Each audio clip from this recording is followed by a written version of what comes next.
दीवाना पूछ ले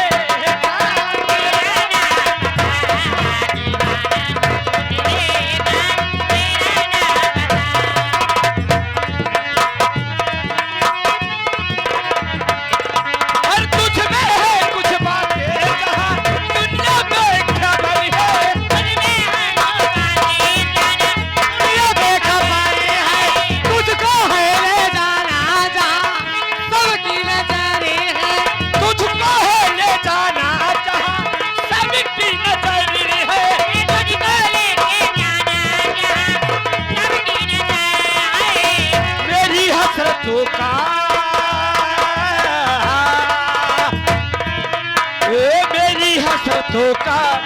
तुझको नहीं पता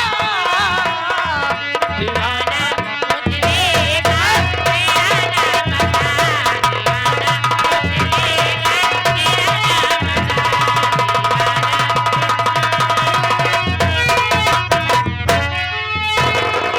तो दीवाना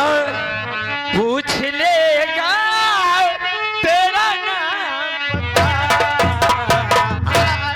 हम कह दीदी नमस्ते।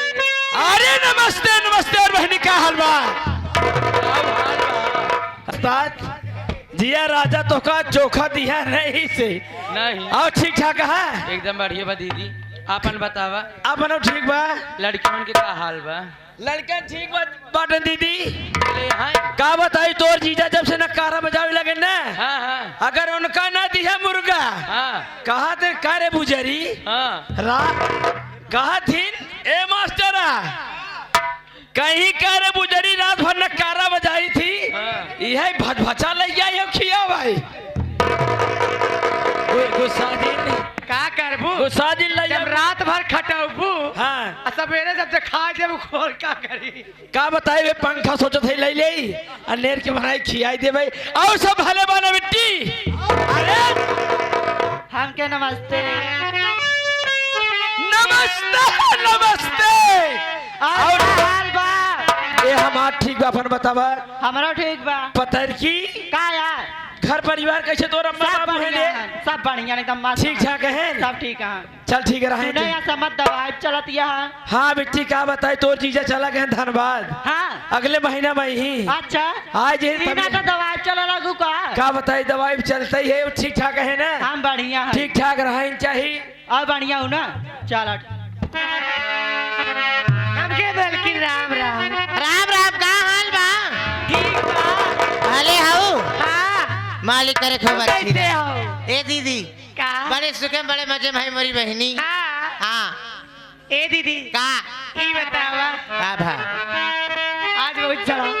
नहीं ए दीदी का हमारी छोटकी बहनिया बा हाँ आकांक्षा मिश्रा हाँ तो उससे कुछ जाना चाहती है दीदी आकांक्षा दुबे ए दीदी का जाने हम ही चाहे थी का आखिरकार आखिर मर कहवा काजल लगाए थे तब और ओठे में ललकी लिपस्टिक लगाए के हाँ और माथे में टीका सजाए के हाँ कहाँ से आवत या कहाँ जाबो आज रात बिजली कहाँ इनके कहने का मतलब ये है इनका जलाधिकार कहीं के कहाँ जादे कहाँ ज्यादा मिली कहाँ हम हाउ लगी रही लागत बा गिरवे ना ये जाने चाहिए हाँ तो चलिए आदि पान की पुलिया पनीला महादेवन जिला प्रयागराज से आजाद कहाँ मोरी भाई जाते ग्राम सभा कन्नेौरा में का करे कन्नेौरम जात हूँ बड़ा सुंदर मेला लागबा और- जौन मेला नाच की चली आई है मेला मालिक हमारे आके बैठे हुए हैं बड़ी अच्छी बात बा, नमस्कार बा प्रणाम बा नवो मेला मालिक पुरानो मेला और का सब जन जौन रैयन माई मंदिर पे गरवा मेला मालिक साहब आई बैठा है बैठा है कुल मेला मालिक इकट्ठा है ना और का हैं वही जात है कन्नेौरा मेला देखे हाँ मेला देखे जाती है का दीदी मेले में हमा की कुछ और बा हो ओहे मेलवा में टंकी बा आकांक्षा का बात नाच रे नाच नाच हिमांशु डांसर के मास्टर अरबाज के और हमक सहयोगी जो नकारा बजाओ राम गरीब उन्हें तीनों जने के नाच बा चला दीदी नाच देखे अब चल लेकिन ऐसे न चला नाचत गावत चला ताकि रास्ता कट जाए समय का पता। तो हम जान लेबे कहां रे। एक वाली हां हम आओ के लिए चला हो ये करना लिया जाए गिरिया फसावा।